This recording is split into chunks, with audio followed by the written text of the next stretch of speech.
for an Oscar. And she is the only songwriter in the history of the Academy Awards to have been given an honorary Oscar, songwriting. And she wrote The Fire Inside from Flamin Hot. Please welcome Diane Warren.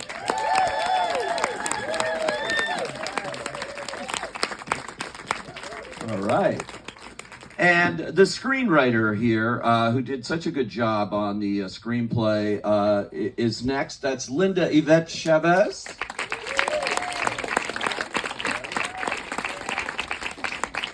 And we have the two leading stars here, both of them so terrific in the movie. She plays Judy. Please welcome Annie Gonzalez.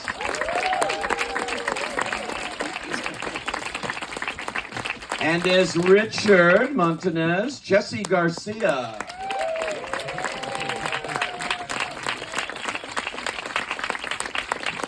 And the reason we're all here, this is her feature film directorial debut. She's directed many hours of television before this, but she picked the right one to hit the big screen here. Please welcome Eva Longoria.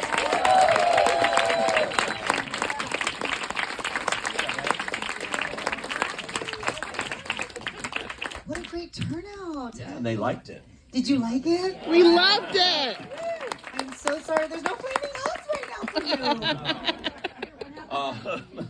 So this came into your life from Searchlight, had the project and came to you. How did this happen? How did you finally make this your movie debut as a director? I know. I've been in TV for 12 years and I've kind of touched every rung of that ladder. I've done, 2 short films. I've done a feature documentary. I've done 1 hour, half-hour comedies, dramas, pilots, all of it in TV. And then my agent was like, obviously you got to do a movie. And I was like, I love the medium of television. I really do. And she sent me the script. And, when Richard wrote his book, there was a bidding war on his book with studios. So we did not have to push this boulder up a hill of like, we've got to get this made. It was like going to be made. Studios were fighting for the story because it was an amazing story. And my agent, it ended up at Searchlight. They won the bidding war with DeVon Franklin. So DeVon found the book and found Richard, and it's such a feels like an indie movie, but it's a commercial product, and so it was like this. Tonally, it was going to be hard to nail, and so my agent sent it to me. And she said, you should throw your name in the ring for this. She didn't think I was going to get it, not because she didn't think I was talented, but because she's like, this is the movie that they've seen the most directors on. Every director is going after this project, and much more experienced than I was. And she's like, it's Searchlight, they're very prestigious, She's like, so just go have a great meeting, and maybe they'll hire you for something else. And then I read it, and I became obsessed. And it wasn't the script that Linda wrote; it was a different script. And I was like, I had such a clear vision. The movie you see is the movie I pitched in the room. And Searchlight will tell you, Dave and Matthew will tell you that. They go, wow, this is very rare that the movie you pitch in the room is the movie that's on screen. It gets on the screen. But you knew it, sort of knew it immediately. In my blood, in my bones, I was like, I am Richard Montañez. I've been told no. I've been told maybe you shouldn't do that. Man, well, opportunities aren't for somebody who looks like you. And so, it was like a dream come true. But feeling that pressure to get it right and to execute it. I remember my agent also called when I did my last pitch. I had to go in like 8 times and present. And she's like, how you feeling? And I said, I'm so nervous. And she goes, it's okay if you don't get it. And I said, no, I'm scared I'm going to get it and have to do everything I just said in that room. I don't know how to do. I was like, and then we're going to do this shot, and then we're going to do something. And I was like, I don't know. I'm an actor as well, so I kind of bullshit my way through half of it. Yeah. But you shot this on a very economical schedule. How many days was this? 30 days and 108 sets. Wow. Yeah. That's so thank God I was a TV director. Yeah. You know what I mean? Like we do 8 pages a day, easy. And so I remember the head of production kept telling us too. She's like, you'll never make your days. You've got to cut the script. And I said, no, we're not cutting anything. And I was like, well, of course we're going to make our days. They're not that crazy. And we had 10-hour days because it was COVID. We couldn't break for lunch. We were masked and shielded and tested and poked and prodded, and it was a hard shoot. And so, but I was like, no. And there wasn't one day we dropped a scene, not one day we punted a scene. We got everything. We shot everything. But that was because I had amazing DP, but also like that is the speed of TV. And I knew as a director when I needed to scale and when we needed to stop, and we're just doing this scene today because this is going to be bigger than what we need. And then the other scenes where I wanted to be efficient about it. I said I need it, but I don't need to spend a lot of time on this. What I need to spend a lot of time on is this. And so we kind of built the schedule that way. And it was important, I think, you have not only you directing this and you writing this and you starring in it, but the crew is largely Latino as well. And that was important to you. So important. Almost every department head was Latino. And it wasn't like I was like, yes, please applaud that. Because I think, the industry sometimes feels like if you do a diversity hire or a female hire, you're compromising. You're just kind of checking a box. And in this movie, we needed that authentic point of view. And it made the movie better because those people were in those positions. We didn't compromise anything. And so, yeah, they nailed it. Every production head was amazing. And it really began with Linda and her script. It was, we sat down for so many hours, so many days, 2 years, I think it was, right? Talking with Richard, mining his stories, talking to Judy, talking to his family, and Linda's first draft, I was blown away. I mean, it was much larger, much bigger than this movie, longer than this movie, but it was the movie. When you go, oh, yep, now I see the movie. Yeah, and that was Linda's genius. And then let's talk about the cast here. You guys are just great. And I know you probably spent the whole time on this movie eating Flamin Hot Cheetos, too. Is that right? No. I sort of heard you didn't. But No. I've had 5 Flamin' Hot Cheetos ever, and they were all for the takes in the movie. And I don't really eat snacks like that. Okay, we won't tell PepsiCo. He did not until we had to shoot the scene where he picks it off the conveyor belt, and that was the first time he ate it, and he goes, yeah, I don't want to eat that again. How many takes we got? Yeah, Did yeah. we get it? How many? Did you get it? No, only because he's a very clean eater, not because he didn't love the story. I have to say you're very convincing because I wanted to go out and buy several packages of this thing when I saw it. I gotta say too that it's such a hopeful story. We don't see these many family stories. Yeah, sure, it's about the product and how that came about, but this is really about the love story here. This is about the family. This is about a Latino family with the American dream of doing something. Janitor to major executive in a major American company is pretty unusual in movies. So it's like a Frank Capra movie in that way. It really is. What was it about the process? How did you get the role?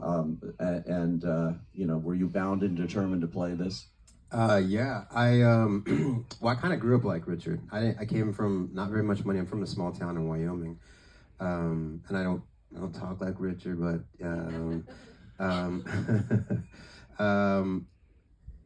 I heard about his story, and I think probably in the trades. A couple of years prior to that, the movie actually starting to cast, and I go, that movie is going to be great, like movie or TV show is going to be great, and whoever gets that part is going to be a star.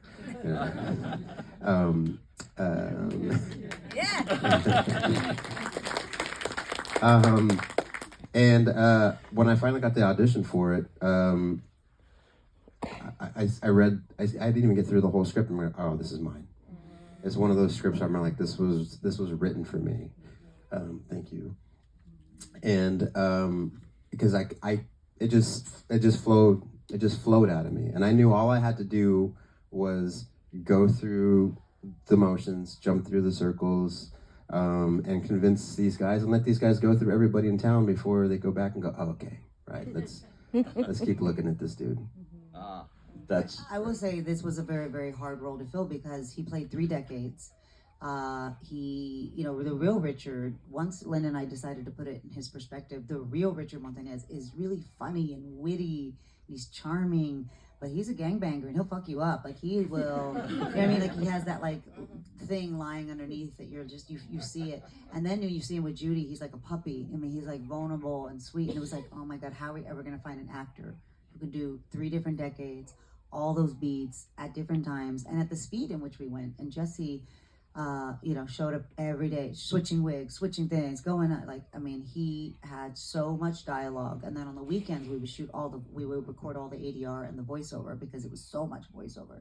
So he never had a day off. I think it was like one Sunday in 30 days that you had one day off. And you One slept. day off. And you slept. Slept the whole time. Yeah. I would get up 2 hours early before call and go work out, make sure I was, anchored before the day, and we'd work all day, a couple wig changes sometimes, prosthetic mustache, like we did everything, in the costumes and hair and makeup and everything, and it was long, but we were determined to do it. I'm always interested when you're playing a real person. It's a certain level of different responsibility for an actor, but also somebody who's still alive and visiting the set, most likely. Did you have a lot of time with him before, or what's the relationship? No, I mean, I had a chance to meet with him for like 2 hours before I had to go off to Albuquerque, where we shot the movie, to meet with him, and we talked about, like, warmed up, and well, the funny thing is, like, Richard's funny. Like, he's an interesting dude. He's very confident, but he's quirky and very sweet. But he was also like, I knock on the door. I was like, hey, how you doing? He's like, hey, what's up? Like, he's kind of sizing me up a little bit, which he should, because I'm playing him and he's still alive. But Judy had made enchiladas, and so, like, they had a whole setup for me to come in, and we chatted for about an hour, and then we started talking about the movie. And I go, and for me this was important for to go, and because I said, Rich, and Judy was sitting next to him. I was like, I just need you to know that I'm not going to be doing an imitation of you, that I'm not going to be trying to mimic your gestures, your movements, your walk. I am going to tell your version, or my version of your story, with honor and respect, and to the best of my ability. And he looks at me, he goes, oh, okay. And it's like, that's all I could do, because he is so unique and he's so charismatic in his own way that I can't do that, right? That's beyond my capabilities. I can do my version of his story and tell that honestly, but I couldn't imitate him. I just couldn't. Like, he's so unique. And when it premiered at South by last spring, you guys and Eva were all at there taking the photos together, right there, which is another aspect. You're going to be in the same theater watching yourself on screen playing this guy. We sold out the Paramount, and there's 1,200 people on the screen. Like, in the theater, they turned away probably 500 people, including like 50 of my friends that couldn't get in. Like, I live part-time in Austin, so like half of my friends couldn't get in. I'm sitting in the screening, and I'm taking this in, and like every member of the audience is participating in the movie. They're crying, they're laughing, they're emotional, they're angry with certain scenes. And Eva's sitting right behind me, and I look back at one point, and I go, you see this? And she goes, yeah. We're both kind of crying because we're experiencing this moment. And I went to back to the theater and back around the film festival to watch movies and go to events and stuff like that throughout the rest of the week. And I had ushers and volunteers for the film festival come up to me and go, we've been doing this for 5, 10, 15, 20 years, and that's rare. That's rare what happened, that kind of reaction to the audience, with the audiences. It doesn't happen very often. So we're super, super grateful to have premiered at South by, where the audiences really like movies like this. I can see Annie's going like, yes, you had the same experience there, but in terms of playing Judy, how do you get to the essence? What did you think the essence was? What was important to portray here?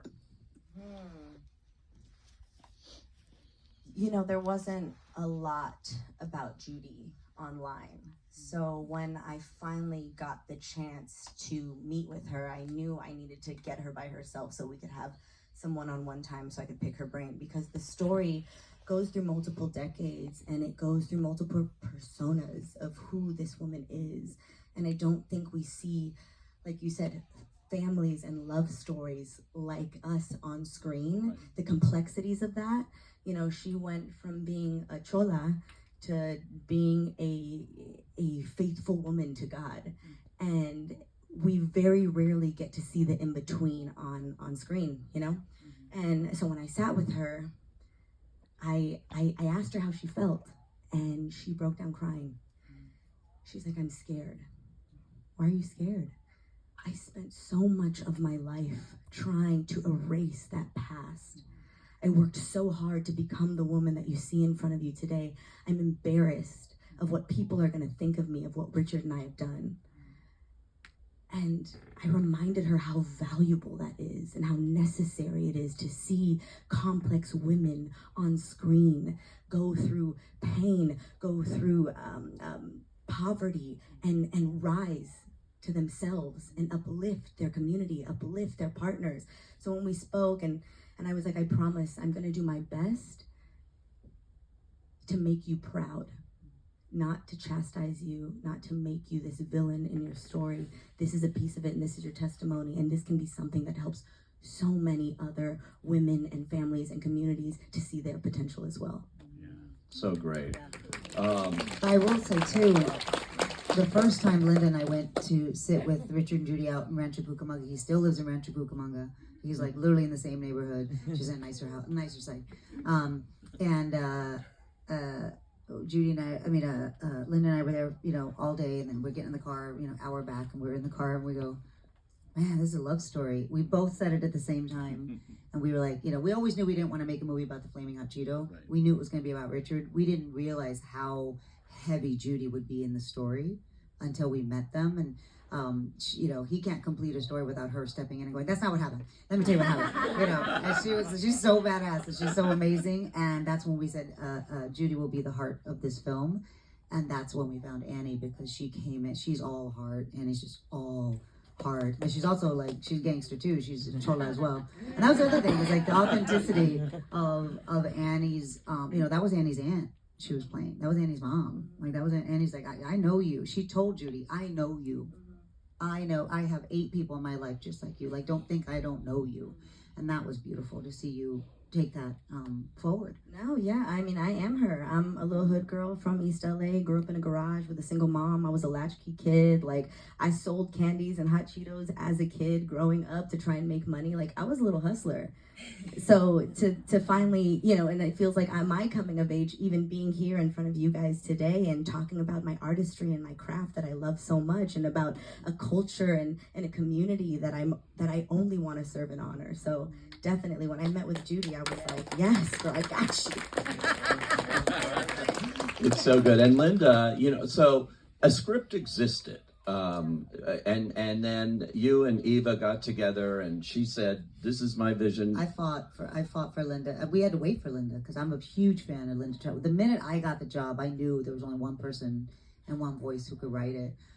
Linda's from this neighborhood. She's of these people. We were both cholas growing up.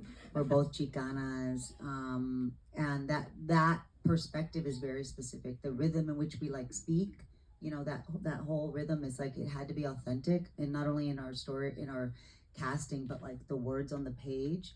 And so I fought for Linda, and we had to wait for her because she was writing her show on Netflix, Hentified, and she came in with a pitch and blew everybody away. But then she came in, yeah. Wow. Yeah. So, how did you know? You read the book? Yeah.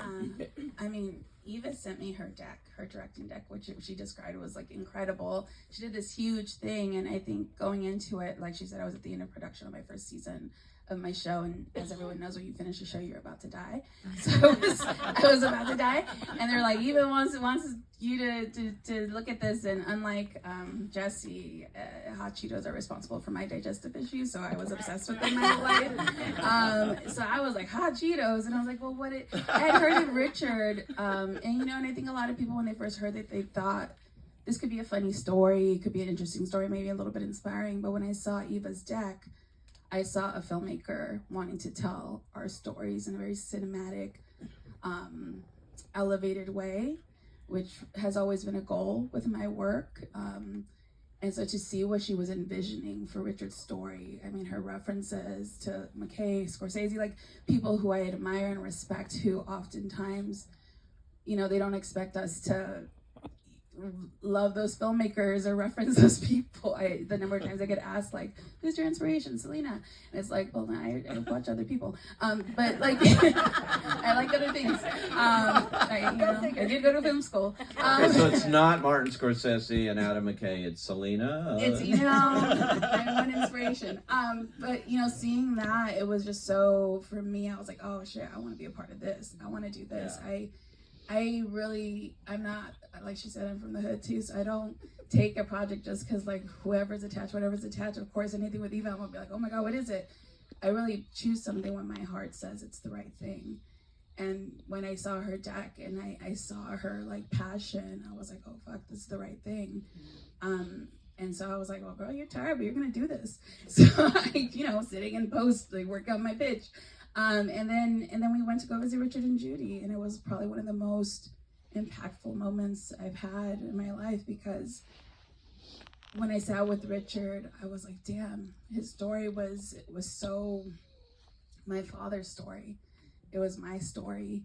It was Eva's stories, all of our stories of trying to make it, to be somebody, right? Like me being here is like a product of my ancestors' hard work, right? And the work he did, what that you saw in this film, that's what all of our family does. That's what my dad did. And so him and Judy, and hearing Judy's, story, and the two of them really opening up, because I think to be able to speak to a Latino writer and to a Latino director for the first time, it was like, oh, we can let down our guards and really tell you guys the truth about who we are. A little bit. And then we had to like push a little harder, because like Annie said, they were both pretty protective, because they are devout and religious, and they didn't want people to know what they had been through. But we knew, like, that's the arc, that's the story, that's the thing that is not only going to be great for a film, but to me personally is going to be the thing that's going to inspire the kids in my family, in my community, the primos, the tios, the dads in the audience, to say, oh shit, baby, I can be something great too. And that's what I cared about. That's what Eva cared about. It's like, let's do something that will inspire the men in our community and the women, and hold them up to step out into this world and do something great, and to know that they can. And that's the heart of this story. And details. LA Times wrote a story and said, well, I don't know if he actually did the Cheeto and all of that. It's not this. Yeah. It's not this story. Well, and it's funny because it was so funny, because when that article came out, Searchlight called and they were like, you good? We're good. They're like, great. Because this movie was always his perspective, and we said that we're not saying he mixed maltodextrin with, I don't even know what's Cheetos. But he is the godfather of Latino marketing, and that was his genius. And that's, we had these fantasy sequences, the Cholo fantasy sequences, in our script. And because the only time we weren't in his POV that bumped Linda and I was when we had to show what was happening at the headquarters in Plano, Texas, because he was never there. He even says, he goes, I don't even know there was another division, Yeah. And so he would tell us stories, and I remember he said, and I thought a boardroom was a place you kept boards. Like, he didn't know, like he thought, and then once he knew it was like a place where they had meetings, he even said, he goes, I thought they wore tuxedos in the meeting. Like he didn't know, and he's not educated, but man, is he smart, yeah. Right? And there's a big difference. And so Linda and I knew we didn't want to make fun of our community. We wanted our community to make fun of others. And so he's like, this is what I was thinking. And so we wanted it to be a love letter. But I remember, I want you to talk about just the care we even took with the writing and the cholos, and making sure. Yeah. The best line in the movie is when Richard's running away from the cops, and it freezes frame, and it says, all right, before you start talking smack about why Mexicans always got to be gangsters, don't. I didn't make this shit up. I lived it. And that's the difference. It's like, we are telling somebody's story, and we have to tell it authentically. And in fact, he was this person. Yeah, I mean, I think again, Eva is really incredible in being able to choose people who are going to tell the story in the most authentic way possible. And I think for me, the connection to the material was like myself, like growing up, having been exposed to gang life, and having been at that crossroads of like, I could go this way, I could go that way. And it being influenced by so many difficult things in my life that I was going through at the time. Luckily, I went this way and, was able to end up here before you all. But I know a lot of people in my community who didn't, family members, loved ones who went the other way. And so when I write about people from my community who are in that position, I write from a place of love. And I think that's when you have someone who knows the community, you're gonna hopefully get someone who understands them in a three-dimensional way. And I understood Richard. I knew him and Judy in their hearts, even though they were cholas, like that was not a life that they were trying to choose because they were trying to have fun. It was a life that gave them some sense of worth, some sense of value, some ability to care for their family, take care of their family, some way to feel a part of something in a society, in a structure, in a world that tells you you're a second-class citizen. Like, we all grow up in that way, being even in these rooms, sitting here in this room with you all. You know, I grew up on the east side, going through with my family, driving through the hills of West LA and being like, oh, this is not for me, right? And so to know where he comes from, I think for me, it was so important to show his story in a very loving, careful way, to show the nuance of why he is who he is and the nuance of why Judy is who she is. Because like Annie described, you know, Judy did not want to tell us too much. She was scared. But once we broke those walls down, she was like, girl, let me tell you. Because Richard, I was gonna say Jesse, Richard really would give us the kind of sanitized version of things, which is so interesting what you were bringing up earlier. He was always protecting the company, the corporation. He was always protective of like the brand because he loves it so much. He's represented them for so long, for 20 years. And so he's 40, yeah, he would go onto stages. He's a public speaker, so he has his little quotes, he has his little nuggets to give you. And so to break that down, you know, I had to kind of push to open him up and go past that level. Judy, on the other hand, you know, when she got me on the phone secretly, she'd be like, listen, Linda, Richard told you this, but let me tell you what really happened and how they fucking treated him and how they did this, and that to him. Look, I don't know what you're gonna put in there, but I just want you to know the truth because someone needs to know the truth about what really happened to him because he's always protecting everybody, but he needs to stop protecting people. It was long before all of that stuff, right? And I don't need stats, stories, whatever. I know my people, and when I hear something from someone that feels so familiar to me, what oppression feels like, I don't need any of the proof. I know that what they experienced was real. So taking all of that together and understanding that, I think, was a big part of what we wanted to pour into the script, to make sure that his story was finally heard in a very nuanced and real way. And it is being heard because last week, both of you were honored at Women in Film, and also at the Magen Awards, also at the celebration of Black, Latino, and AAPI cinema and television. I mean, every night. This is the first night I've seen you out where you're not getting an award of some sort. Oh, I thought you were. I'm not getting an award tonight. Well, maybe. Okay, well, I thought somebody told me something. Now, there you go. I got an ornament. Oh, yes, I gave her an ornament, a little kind of Cheetos ornament. Here's the thing. Before we go, there's a reception out there, but you have got, this is Diane Warren here, and you have got, Diane, anybody knows Diane knows she's fierce in going after what she goes after. Got the fire inside. Yeah. And so she wrote the song The Fire Inside, but Eva, you were in the same building or something? You had offices somewhere? Yes. I don't know how I stalked you. Diane didn't know where I was. This was like 7 years ago, and I had offices in one of her buildings, and we got in the elevators. And now she's like, who are you? What are you doing? What floor are you on in my building? And I was like, I'm on the 3rd floor. I knew who you were. I have a production company. And she's like, I want to write a song for your movie. And I was like, I don't have a movie. But thank you so much. No, look, let me tell you, when Diane Warren says she wants to write a song for you, like, that is a blessing that has just fallen from the sky. And then she just kept saying, I'd see her again. She's like, hey, you know what we should do? We should do a movie about it. And she would pitch me in something. She's like, go do it. Go make it. Go write it. And I was like, I'm not a writer. And I kept saying, I was like, Dan, I don't have a movie. And she's like, when are you gonna write that movie? And then it was announced in the trades that Eva Longoria to direct Flamin Hot. And she goes, I'm writing the song to the movie. I was like, Dan, we haven't shot the movie. We haven't shot one movie. So finally, I have an assembly of the movie, and the first person who saw it was Diane. And she sees it and she's like, I got the song. And the then next day. And then she literally sang it to me.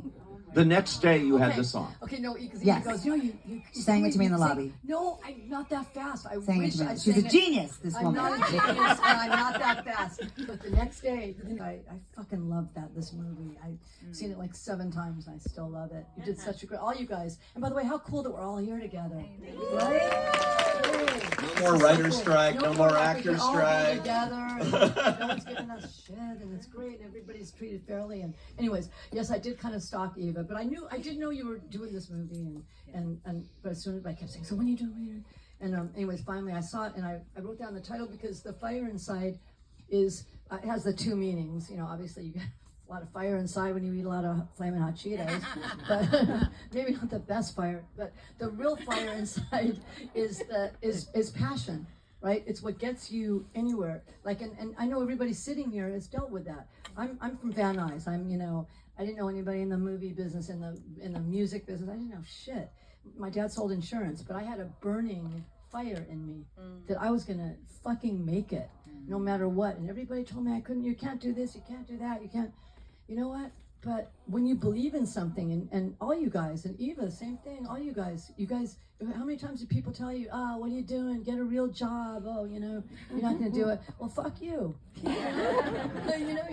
can't stop you when you got that fire. That you can't put it out. And so when I was writing this song for your movie, as I was writing it, for Richard and his story, and because he had that passion that nobody could stop. But as I was writing, I'm going, God, I'm kind of this person. Just like what you guys were saying, what you were saying when you were writing the script, that these people. Well, yeah, I knew him because I am him. Yeah. Just like what you said, Eva.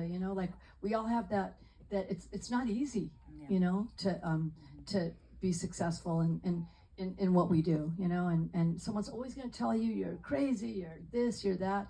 And I mean, I still hear it. I still have to prove people wrong, but I fucking love proving people wrong. It's my favorite thing to do. And talk about Becky G, because that was also authentic in its own way. Yeah, so when I do a song for a movie, I'm casting the artist the artist has to be authentic. I'm almost like a casting director. So I will never have an artist do a song for a movie that isn't authentic to that movie. And Becky G is as authentic as it gets. She's someone from East LA that Inglewood. Okay, Inglewood. But she, didn't know anybody. She has that fire. She became a star because she worked her ass off, just like all of us. And she was just the right.